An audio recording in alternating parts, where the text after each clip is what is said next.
Karena awal-awal saya mau masuk Kristen itu, yang saya alamin itu saya mau lihat dulu, saya ibadah itu saya dapat nggak feel-nya buat saya, dapat nggak sih, kayak nyaman nggak sih saya ibadah gitu. Sebelum saya masuk situ saya tenang, saya ibadah tuh, makanya sampai sengoyo itu saya mau ibadah. Kebetulan mama mertua saya ini kan gembala ya, dia itu strong banget dalam hal untuk ngedidik saya gitu. Dia nggak nyuruh saya untuk masuk Kristen, tapi dia ngasih tahu soal ibadah di Kristen itu kayak gimana, ibadah di gereja itu kayak gimana. Sampai suami saya bilang gini, sayang kamu mau nggak ikut doa puasa sama mama? Doa puasa?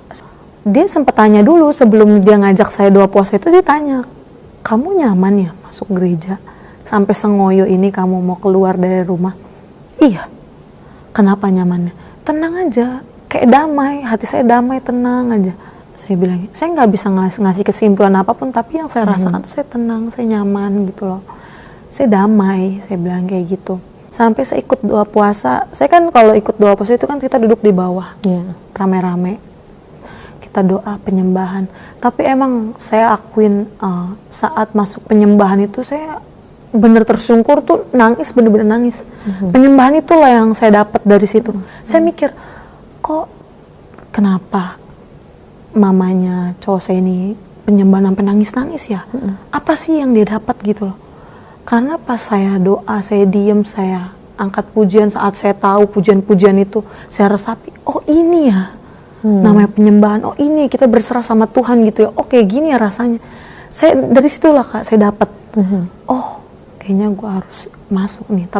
Ya, selamat pagi, jumpa lagi bersama saya di channel Mateus Teva. Puji nama Tuhan, sahabat Tuhan. Kali ini kami dari admin channel Mateus Teva akan membagikan sebuah kesaksian seperti cuplikan yang kita nonton bersama, bahwa kali ini kita akan mendengarkan kesaksian dari seorang muslim yang dimana ia dilaut oleh Tuhan dan dipilih oleh Tuhan untuk menjadi pengikut Kristus. Nah, penasaran dengan bagaimana proses ia bisa menjadi pengikut Kristus? Mari kita sama-sama tonton kesaksian berikut ini.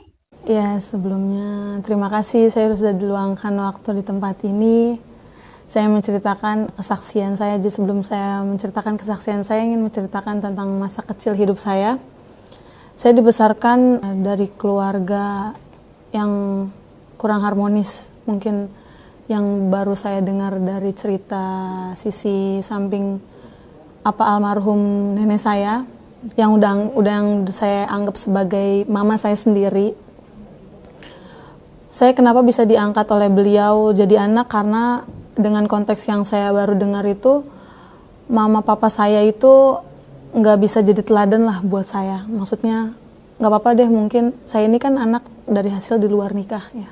Jadi dari mereka sekolah ini, yang saya tahu dari KT kelas 2 SMK, mereka sudah mempunyai saya gitu. Jadi akhirnya papa mama saya bilang, katanya daripada dibesarkan dengan orang tua sendiri tapi nggak ada yang jelas, lebih baik diasuh lah sama kakek dan nenek saya gitu loh. Sampai sebesar ini saya diurus sama beliau.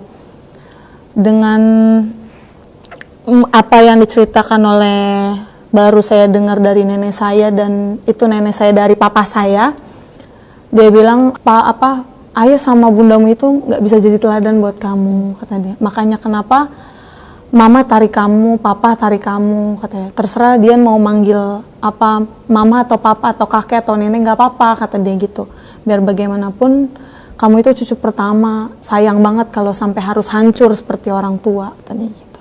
Ya mungkin itu aja sih. Iya, jadi Dian berarti dari suku apa kalau boleh tahu?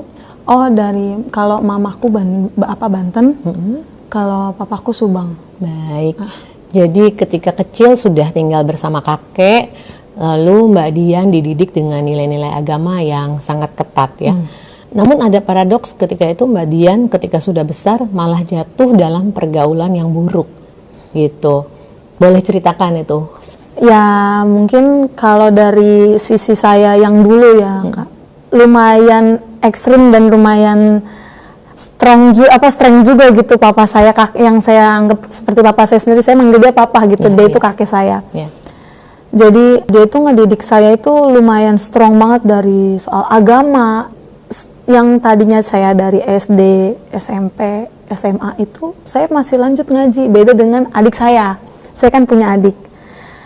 Adik saya itu dia berhenti ngaji itu di SMP. Kalau saya masih lanjut sampai SMK. Makanya kenapa begitu sayangnya papa saya itu sama saya.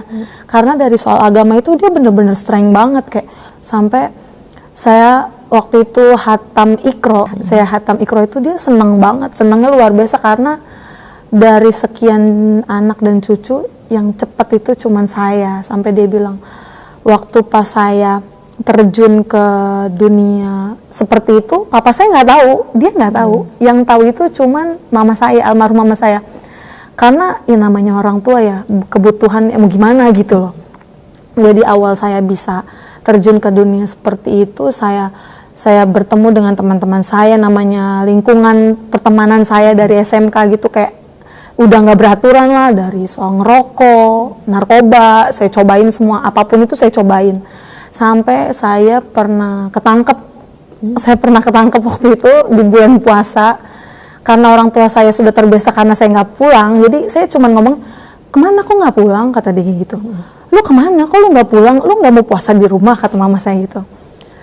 Saya cuma bilang, ya dia nginep mah di rumah temen dia. Dia dengan alasan saya selalu kirim, saya pinjam handphone sama polisi. Pas saya pinjam bentar ya, saya mau ngubungin mama saya bilang, bapak pokoknya jangan ngomong apa-apa sama orang tua saya, ntar pokoknya ada orang yang kesini untuk jemput saya bilang gitu.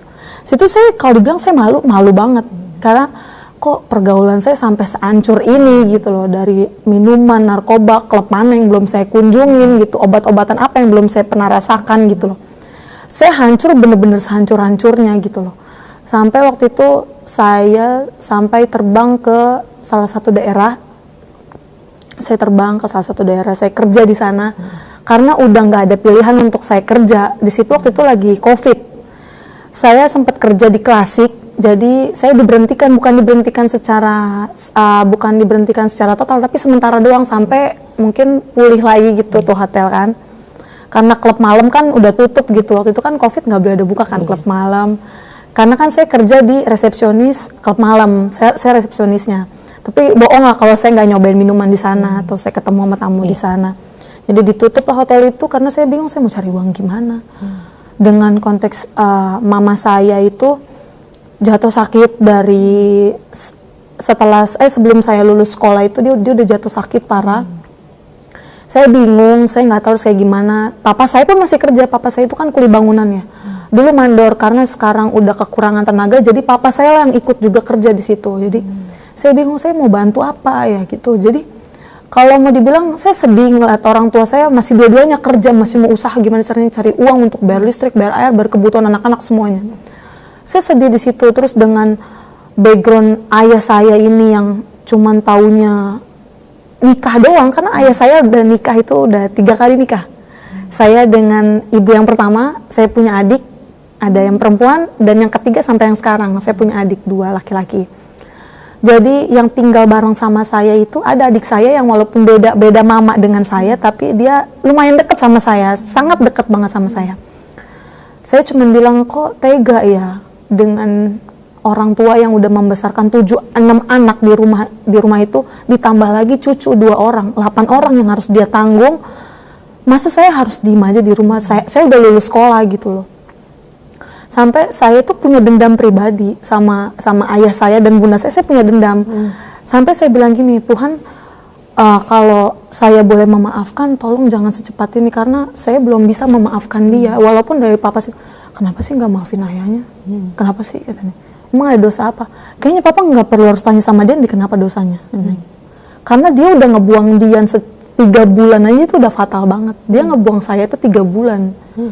Jadi antara oper-operan, jadi yang perang antar keluarga ini nenek sama nenek, bukan orang tua sama orang tua, bukan. Jadi kayak karena background almarhum bunda saya ini lumayan nakal juga, peminum juga, main judi juga. Ayah saya pun juga peminum gitu loh. Jadi mereka pikir ngapain lah hidup sama orang tua lu, udah hidup aja sama papa, sama mama, kata dia gitu. Saya di situ cukup cukup kecewa ya, sampai saya umur 12 tahun itu saya nggak dicari sama dia sama sekali. Saya punya tekanan batin sendiri di situ.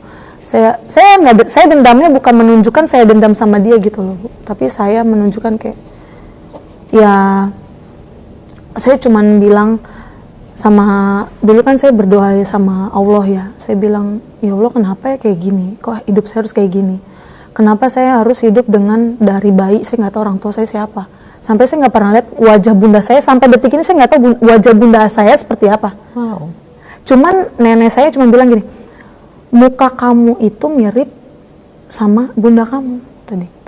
Oh iya kah? Saya bilang gitu. Iya, kamu ngaca aja, itu muka bundamu tadi, itu muka mamamu kata dia.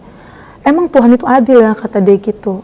Siapa yang pulang pasti dimiripin mukanya, kata dia. Saya cuma bilang, emang iya ya semirip ini, saya bilang kayak gitu. Jujur saya sedih, tapi saya ada rasa benci, dendam sama kedua orang tua saya. Pada akhirnya saya stres, waktu itu saya sempat stres.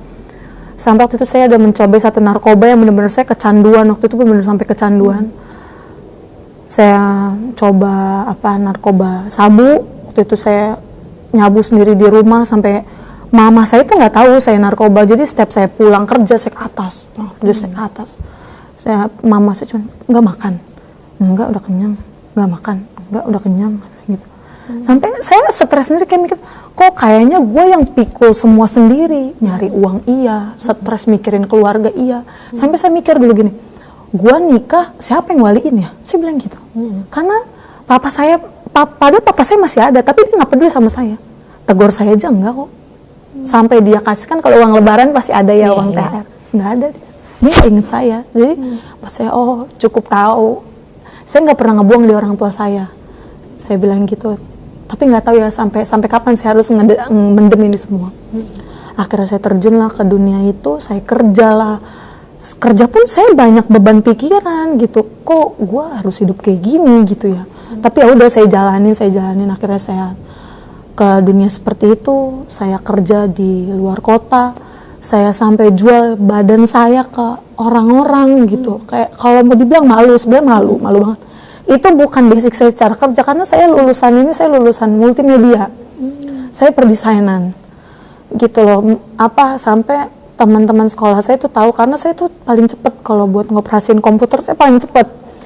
Sampai saya kerja tempat malam itu saya cuma bilang, ya Allah kok saya kayak gini ya gitu, kok berani ya terjun ke dunia, cuma temenin tamu, sampai berbagai macam tamu saya temenin. Saya tutup mata, saya tutup kuping, cuman yang saya pikirin cuma satu, saya bahagiain orang tua sama papa mama saya.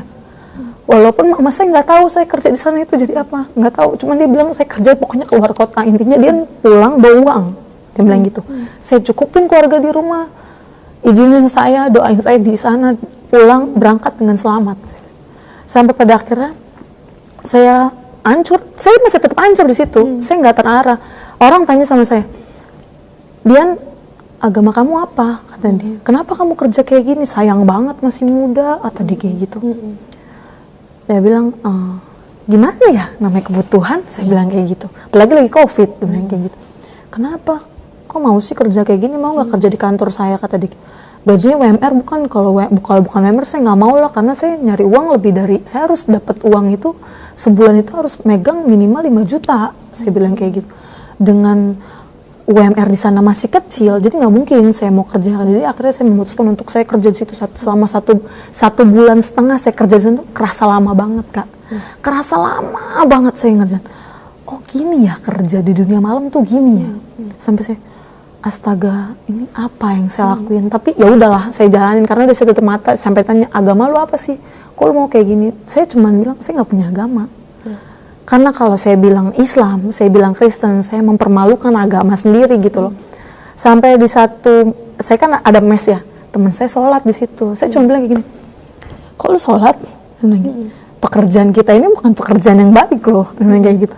Kok lu sholat? Ya sholat mah sholat aja, kata dia kayak gitu. Ya namanya pekerjaan kita kayak gini mah, ya udah jalanin aja, kata dia kayak gitu. Ya namanya dunia malam kayak gini mah kita nggak ada yang tahu hari apes di mana, kata dia. Berserah aja dulu, kata dia kayak gitu. Ya gue mah udah nakal mah nakal aja. Dulu pikiran saya kayak udah nakal mah nakal aja. Kita dosanya sama aja kok kayak gitu. Buat apa berserah, tuh Tuhan udah tahu kok jalan kita seperti ini, kita yang milih kayak gini, katanya kayak gitu. Ya itu mah terserah lu ya Dian, kalau lu mah nggak punya agama, kali lu nggak mau sholat, kata dia gitu. Bilang, terus saya bilang gini, gue punya agama sebenarnya, tapi gue malu, gitu. Sampai gue punya rasa kecewa sama Tuhan gue, jadi itu cukup gue sama Tuhan lah yang tahu, saya bilang kayak gitu. Saya benar hancur, itu sehancur-hancurnya sampai di tahun 2020 saya hancur. Itu di usia berapa kalau boleh tahu dia? Di usia 19 tahun. 19 tahun. Iya. Saya hancur. Pokoknya saya hancur-hancuran itu dari SMP. Saya SMP itu saya udah ngerokok. Pertama ngerokok. Kedua gile, narkoba. Yang ketiga itu saya nyobain sabu. Sabu itu saya bertahap. Yang tadinya cuman saya nyobain sharing sampai saya bisa beli sendiri apa segala macam. Itu saya sampai mikir, kok gue bisa ya kayak gini gitu. Iya, baik. Perjalanan hidup yang sangat keras ya di usia muda yang masih Keras umur 19 tahun. Dian harus menjadi kepala keluarga, lalu mengalami banyak hal di dalam keluarga ya, terpisah dengan tadi kalau orang tua kandung ayah dan bunda ya, papa mama itu kakek dan nenek ya, panggilan baik-baik bagi kakek dan nenek. Lalu setelah ada di usia sekarang nih Dian, usianya sekarang berapa kalau boleh tahu? 23 tahun. Nah, setelah pasti Dian melakukan suatu perenungan gitu ya setelah itu. Apa sih pelajaran yang Dian ambil dari perjalanan kelam lah ya di masa lalu itu?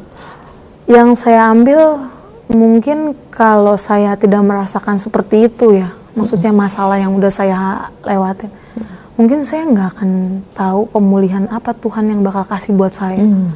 Terus saya mungkin nggak tahu Tuhan, yang namanya rencana Tuhan itu kita nggak ada yang tahu ya Kak. Penyesalan itu pasti selalu ada di belakang. Itu saya rasakan semua, banyak banget dari keluarga saya yang taunya tadi di depan saya seperti ini, di belakang saya seperti ini. Itu Tuhan ngebuka semua.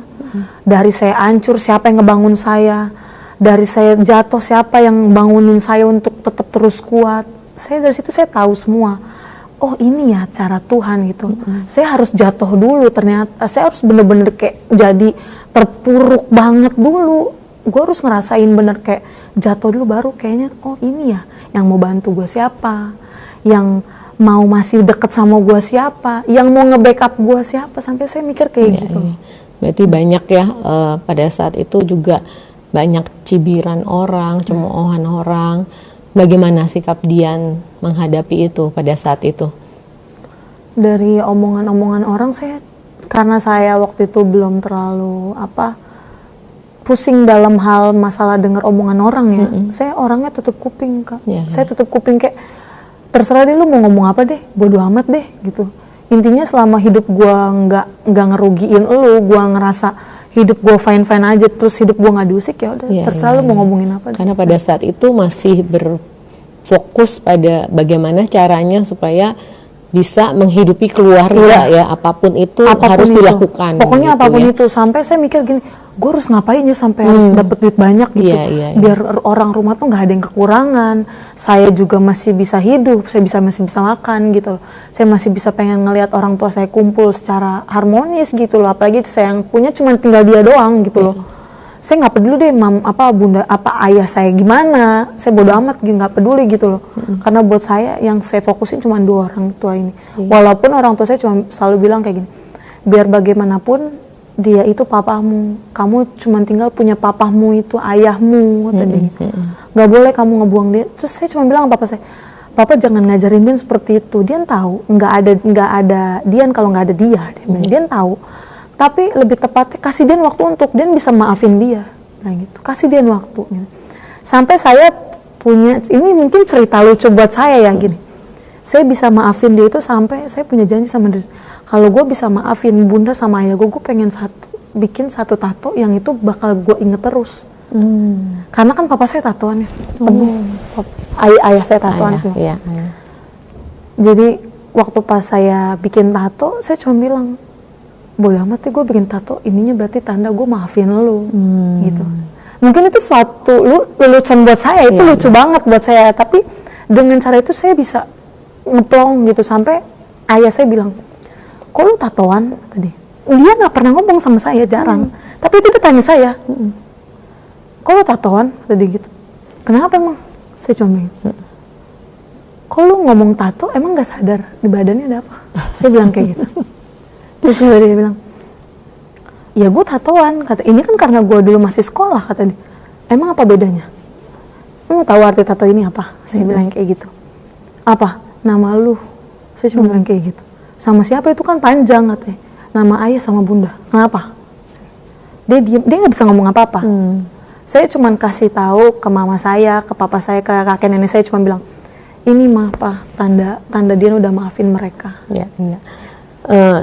Jadi pada waktu Dian memilih untuk wah ini kayaknya saatnya udah selesai dia buat saya untuk hidup di dalam dunia kelam atau di dalam mabok-mabokan gitu ya. Itu momen seperti apa yang membawa Dian akhirnya aduh kayaknya saya udah capek deh begini terus gitu ya. Itu momen seperti apa, bisa diceritakan? Sosok suami saya sih. Oh. Jadi pada saat mulai mengenal suami pada waktu itu ya. Mungkin kalau saya nggak kenal dia, dia nggak dorong saya, mungkin saya masih hancur sampai detik ini. Mungkin. Karena apalagi kita udah ngerasain duit banyak ya Kak, gitu loh. Apalagi dengan instan gitu ya. Saya pikir mungkin bukan saya, kalau saya nggak ada dia, saya mungkin hancur sampai sekarang. Dan kalau saya nggak dibimbing sama keluarganya dia pun, saya nggak akan bisa seperti ini. Dia sih sosok pertama yang ngedorong saya. Termasuk turning point di mana Dian mulai mengenal Tuhan Yesus ya. Iya, baru. Boleh diceritain ya gimana tuh? Saya mengenal Tuhan Yesus itu bukan pas kenal suami saya ya. Oh.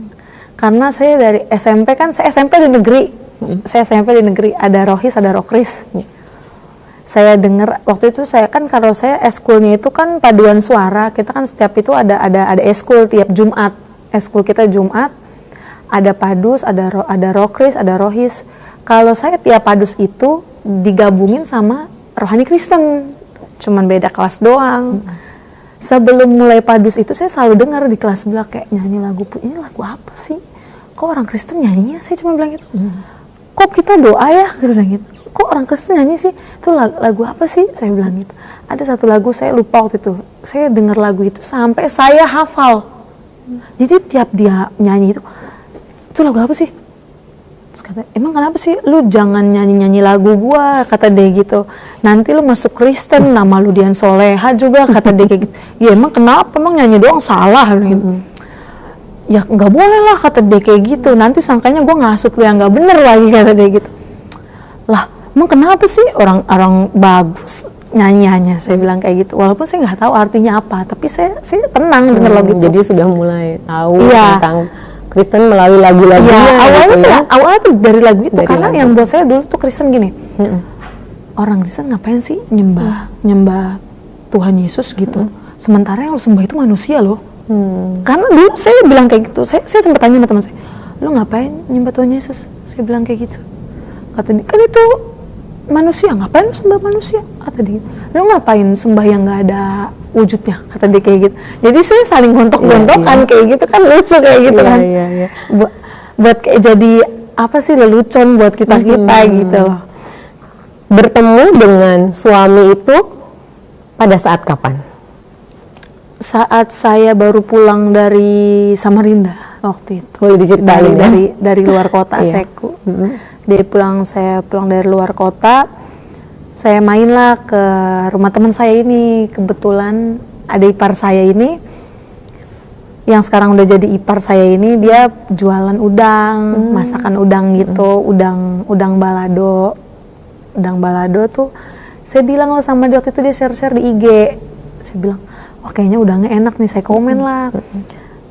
Kak, lu jualan? Iya sinilah, belilah dagangan gue murah kok, cuma 35.000, kata dia gitu. Yaudah gue datang ya, bentar ya, gue baru balik nih, ntar kalau gue ada rebahan udah enakan baru gue situ deh. mainlah ke rumahnya. Main ke rumahnya, saya pun nggak tahu, saya 3 tahun berteman sama dia, saya nggak tahu kalau dia itu punya kakak laki-laki, saya nggak tahu. Saya main tempat dia, makan aja, tiba-tiba ada yang teriak, suara laki-laki, saya pikir itu papanya. Dia teriak, "Naomi, ambilin gue baju," kata dia kayak gitu. Gue mau keluar, emang laki-laki ini yang nggak jelas teriakan, kata dia kayak gitu. "Bentar ya Dian, bentar ya Dek," kata dia kayak gitu. Gue ambilin baju kakak gue dulu, ambil baju lah dia, dikasih kakaknya, pakai baju. Kaget lah kita berdua. Jadi pas saya mau cuci tangan, dia keluar dari kamar. Kaget, baru, "Kak, kenalin Kak, temen gue," katanya gitu. Udah habis kenalan di situ. Kebesokan harinya, karena saya kan nggak bisa Kak nganggur, saya pengennya kerja gitu, apapun itu saya kerja. Tawarin lah di tempat kerja biliar, di biliar, kerja di biliar. "Mau nggak Dek, kakak gue ada channel kerjaan nih," kata dia gitu, di biliar. "Oh boleh," saya bilang, "Boleh, nggak apa-apa, gajinya kecil." "Ya nggak apa-apa lah, sembari iseng-iseng lah, sembari gue nyari kerjaan tempat lain," katanya. "Kerja di tempat biliar, ya udah lu kontak ya kakak gue," kata dia, "ntar gue hubungin lu kakak gue, kalau udah oke baru chat kakak gue." Udah oke nih, udah diterima juga di tempat kerjaan itu. Ketemu lah, "Dek, lu bisa nggak ke rumah gue," kata dia gitu, "biar naiknya dari rumah gue, biar dianterin sama abang gue," kata dia. Naiklah, saya pikir saya boncengan ini sama teman saya, sama Naomi ini. Katanya enggak, saya boncengan sama kakaknya, dia boncengan sama cowoknya. "Hah, yang bener aja sih," saya bilang gitu. "Gue boncengan sama kakak lu, kenapa sih?" Dia, naik, kata, naik, kata dia. "Enggak, gue malu aja." "Udah naik aja, nggak apa-apa." Akhirnya naik lah, karena saya canggung kan sama dia, ya udah naik aja. Naik, saya diem aja, nggak ngomong AIW, nggak ngomong. Tiba-tiba pas di tengah perjalanan dia ngomong lah, tanya, "Kenapa kok mau kerja di biliar?" kata dia gitu, "kan gajinya kecil." "Ya nggak apa-apa lah Kak, iseng-iseng," kata dia. Dari situlah tuh kenal, ngobrol, sampai dia kasih tahu dia kerja apa, dia kenal masih nganggur, pokoknya dia cerita-cerita lah dia suka main di mana. Dari situ sih saya mulai kenalnya deket sama ya, dia, mulai deket. akhirnya ya. Sampai akhirnya dia itu nggak pernah ngajak saya untuk gereja, nggak pernah. Cuman sih dia ngajak saya, lucunya gini, "Sayang, apa kamu mau nggak temenin aku pelayanan?" Dia bilangnya pelayanan. Pelayanan. Jadi setelah sudah jadi pacar nih. Iya, udah jadi pacar iya, nih. iya. Dia bilang, "Sayang, kamu mau nggak temenin aku pelayanan?" "Pelayanan itu apa?" Kayak gitu. "Kerja," saya bilang, karena saya nggak tahu gitu loh. "Pelayanan itu apa sih?" Saya sampai bingung, saya diem aja, "Pelayanan apa?" Itu hari Minggu. Tapi dia bilang, "Kamu siap-siap ya, karena pelayanannya pagi," kata dia gitu. "Jangan sampai telat," kata dia. "Pelayanan apa?" Saya sampai pagi saya mikir, pelayanan itu apa? "Kamu pakai baju yang sopan aja, nggak apa-apa, pakai kemeja kayak pakai lepis, nggak apa, intinya sopan," kata dia. Saya datang, kok ini cowok saya rapi banget, kan kalau mau pelayanan kan harus rapi gitu. Rapi, kok pakai jas, pakai kemeja, pakai dasi. Nih orang mau kemana? Saya bilang, "Kamu mau kemana?" "Aku mau pelayanan di gereja." "Nggak masalah kan?" kata dia gitu. "Ya nggak masalah sih kalau pelayanan, tapi aku nggak ngerti di gereja itu apa maksudnya." Saya bilang, "Nggak apa-apa, kamu duduk aja," kata dia gitu. Sampai ipar saya ini kaget, saya datang ke gereja, dia kaget. "Hah, lu bawa si Dian?" kata dia gitu. "Iya, gua ajak," kata dia. "Dia mau?" "Itu duduk," kata dia gitu. Akhirnya saya ceritanya, "Kak, ini gimana? Gue nggak ngerti," kan karismatik kan. Berdiri, ntar kalau berdiri ya, kok tepuk tangan ya, kata dia gitu. "Oh iya. Pas kali saya diajak, kok saya kayak, kok seneng ya, bahagia gitu loh. Kok happy aja di gereja tuh, maksudnya semua tuh kayak lepas aja, mau ngapain, mau nyanyi apa terserah gitu. Setelah minggu keduanya, dia ngajak lagi, tapi ngajaknya bukan pelayanan, dia ngajak temenin ibadah. "Sayang, kamu nggak temenin aku ibadah?" kata dia gitu. "Aku izin apa yang sama papa?" bilang gitu. "Ya izin aja, bilang aja mau kemana kek," kata dia. "Tapi jangan bilang ibadah ya yang," kata dia. "Ntar pasti kamu diomelin sama papa," kata dia. Iya enggak. Seiring berjalannya waktu itu sama saya pacaran, saya bilangnya itu mau ke undangan. Tiap mau ke gereja itu bilangnya ke undangan. Sampai saya pernah dikunciin di rumah. Pintu saya kan ada 2. Kan ke orang gerbang depan, kalau saya bukan gerbang, Kak, pintu. Jadi di dalam pintu itu masih ada pintu. pintu pertama, pintu kedua. Pintu pertama kebuka, pintu kedua ini nggak bisa dibuka. Gimana caranya saya bisa ngebuka ini? Saya buka, nggak bisa kebuka Kak. Sampai Kak cowok saya udah tunggu di depan. Kamu bisa keluar apa enggak? Kalau nggak bisa ya udah, kata dia kayak gitu. Saya cari alat gimana, pokoknya gue pengen ibadah titik gimana pun caranya ini. Sampai saya lemparin sepatu, tas saya lemparin ke atas karena di pintu yang pertama itu lumayan ada ininya, ada buat untuk keluarnya. Tuh gimana ya, mana tinggi banget lagi, saya bilang. Saya lempar tas, saya lempar sepatu. Udah gitu, duh gimana ya gue lewatin, gue nggak bisa lewat lagi. Mikir keras, di bawah kompor, selesai nih. Saya cari linggis. Duh linggis mana ya, linggis mana? Saya hancurin itu pintu itu. Saya buka, pas kebuka langsung ambil barang-barang lari. Papa saya keluar dari gang itu, teriak, "Dia mau kemana?" Kata dia gitu. "Mau ke kondangan." Dia bilang, "Hari, yang cepet yang." Kata dia, "Kenapa?" Papa ngejar dari belakang. Cepetan gitu. Sampai saat ini pun Papa nggak tahu saya gereja di mana, tuh dia nggak tahu sampai sudah pindah saat ini. Karena dia nggak dapat gereja saya di mana gitu. Wow, luar biasa.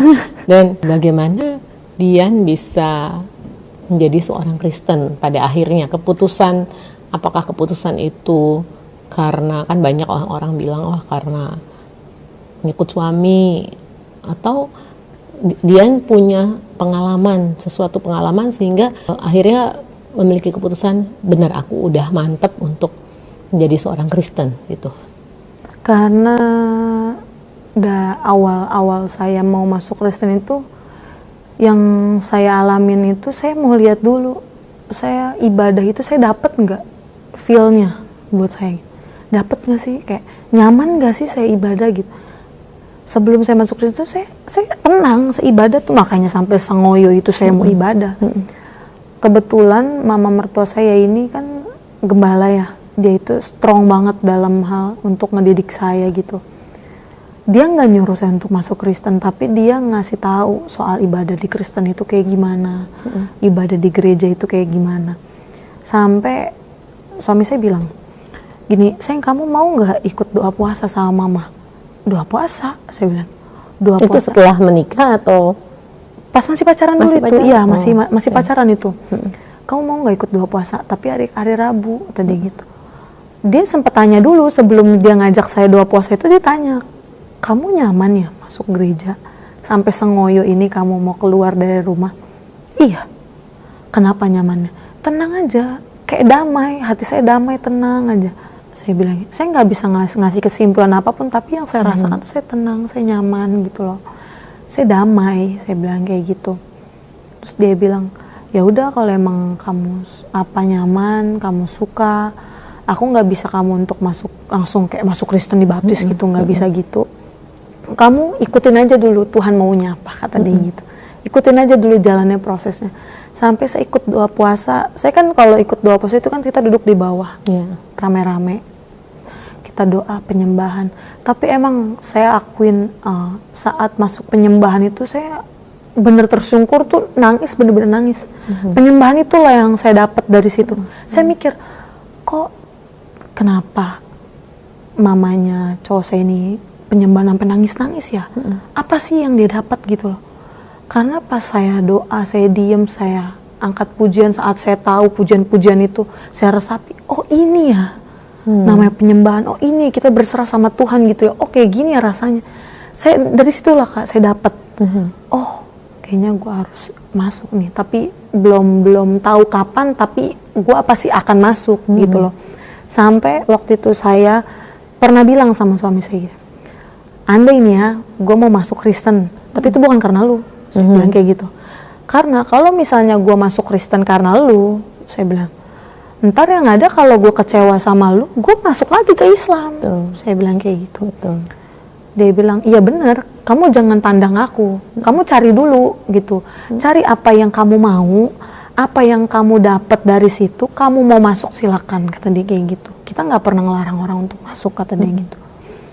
Silakan dulu, kamu cari dulu, kamu dapat atau enggak feel-nya, kamu dapat enggak apa yang menjadi kamu itu ngerasa, oh gue butuh Tuhan, kata dia kayak gitu. Apa, cari aja nggak apa-apa, kata dia. sampai saya ngerasain doa puasa, Ya. saya kumpul sama orang-orang yang istilahnya rohaninya udah lebih tinggi lah gitu. Saya dikasih tahu, saya dididik kalau kita itu harus saling mengasihi, kalau kita dituin sama orang kita harus maafin dia, nggak boleh nggak boleh sampai matahari terbenam. Terus kalau orang pukul kita kasih pipi, kalau pukul ada Kasih pipi kanan, kasih pipi kanan, kasih pipi kiri gitu. iya. Kok kayak gitu ya? Saya bilang itu yang masih jadi pertanyaan waktu itu. Kok kayak gitu ya? Sampai saya tanya tuh sama mama mertua saya, "Ma, kenapa ya di Kristen itu diajarkan kasih?" katanya. Karena Tuhan Yesus itu kan mengasihi kita, katanya gitu. Dia mengorbankan segalanya untuk menebus orang yang bersalah, padahal dia nggak salah loh, katanya. Ntar kamu akan mengerti dengan sendirinya. Kayaknya mama nggak perlu jelaskan, kamu bakal tahu. Kalau kamu dengar firman di gereja dengan benar itu, kamu pasti tahu Tuhan Yesus itu seperti apa, katanya. Akhirnya sekeluarga itu bukan suami saya aja yang ngebimbing saya, sampai ipar saya, sampai yang sekarang tadinya teman saya sampai jadi ipar saya, dia ngasih tahu, ngebimbing kayak gini loh Dian, gini loh masuk Kristen, lu tuh harus kayak gini, lu harus saling mengasihi begini segala macam. Patokannya dari awal masuk Kristen itu karena dia yang kasih tahu aku, kayak kamu mau nggak dari awal masuk suruh temenin dia pelayanan itu loh. Iya. Akhirnya Dian memutuskan dibaptis ya. Di tahun berapa? Di tahun 2020. 2020. 2020. Wow, luar biasa. Itu di gereja? Di gereja GBI Bukit Muria. GBI Bukit Muria. 2020 ya, luar biasa. Terus gini, kita agak mundur dikit ya Dian ya. Pada waktu Dian mulai berpacaran dengan calon suami pada saat itu ya, suami yang sekarang ya.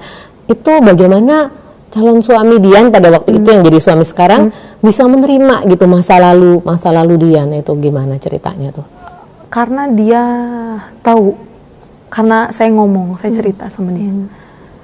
Maaf ya Kak sebelumnya, saya bilang kayak gitu.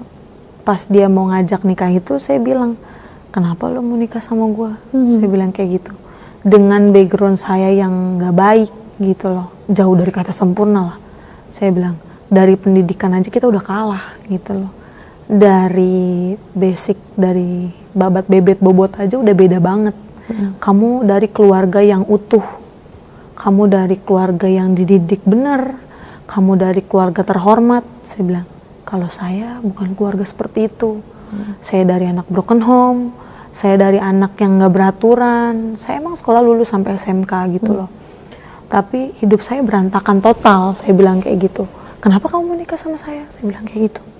Tuh perempuan yang di luar sana masih banyak kok. Saya bilang kayak gitu. Dia cuma bilang gini, aku pengen ngebimbing kamu. Aku kasihan sama kamu. Bukan kasihan doang, lebih tepatnya aku sayang sama kamu, kata dia gitu.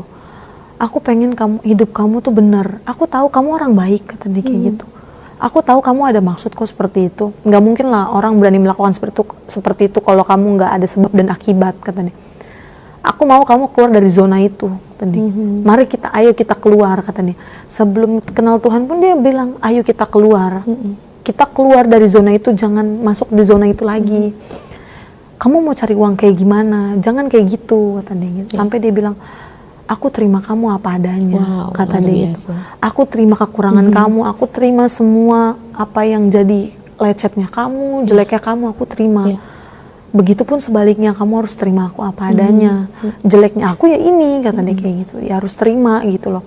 Dari situ kok ngerasa baru satu laki-laki ngomong empat mata dan ngomong langsung sama aku, baru dia doang gitu loh.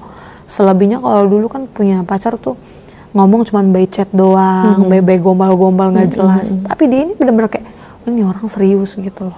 Jadi ya puji nama Tuhan, demikianlah kesaksian yang sudah kita dengarkan dari saudara kita ini, yang dimana dia latar belakangnya adalah orang Muslim, namun ia ditinggalkan oleh ibunya dan hanya hidup dengan seorang ayah.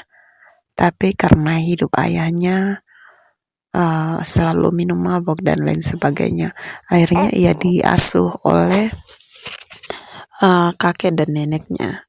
Tapi puji Tuhan, ia juga mengalami banyak hal di mana ia juga terjun dalam dunia yang tidak baik, dunia malam dan juga minum, menggunakan sabu-sabu serta narkoba. Nah, sahabat Tuhan, seperti kesaksiannya bahwa Tuhan melawatnya ketika ia mengenal seorang lelaki dan akhirnya menjadi suaminya. Nah, dari situlah imannya bertumbuh karena suaminya adalah seorang Kristen dan ibu mertuanya adalah seorang gembala. Disitulah Tuhan memilihnya melalui ketika ia mendengarkan lagu-lagu rohani. Terutama pada lagu penyembahan, ia sangat tersentuh. Ia merasa damai, tenang, dan serasa semua masalah yang ia hadapi itu terlepas. Puji nama Tuhan, dengan ketenangan, kedamaian, atau hal yang ia rasakan tersebut, akhirnya ia memutuskan untuk menjadi pengikut Kristus. Sahabat Tuhan, mari kita doakan agar imannya semakin bertumbuh di dalam Tuhan Yesus dan terus percaya Tuhan Yesus, mengimani Tuhan Yesus dalam kehidupannya apapun yang terjadi. Sekali lagi, sekian kesaksian ini dan terima kasih buat sahabat Tuhan yang sudah setia dukung dan juga support channel ini. Tuhan Yesus memberkati kita semua. Salam, sampai jumpa di kesaksian berikutnya. Haleluya.